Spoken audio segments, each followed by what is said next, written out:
жігіттер аз бермейді да. Айдай, сен қаяқтан? Мұны қандай түшінсе болады? Нені? Уялбай эле атам дастарханында отырасың го. Сен кеткенен атамдын оозунан түшпөй эле калдың. Билбесе керек болочокто күйөө баласы кандай неме экенин. Тоқат эр жерин айтчы, эмне болду? Экинчи эжем жанынан көрбөйүн макулбу? Сен мага алдагантип айткандай кимсиң? Сен менин курбумду ыйлатып, боюнда кылып таштап кетип. Эми сага менин эжем калды. Ооба.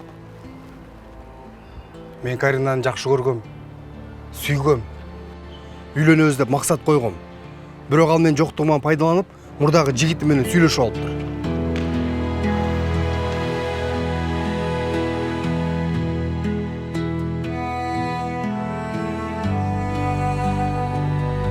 Мен сага ишенбейм. Ал мага баарын башкача айтып берген. Сен мага ишенесиңби, ишенбейсиңби, ал мени кызыктырбайт. Сен мен тараптан чындыкты уктуң.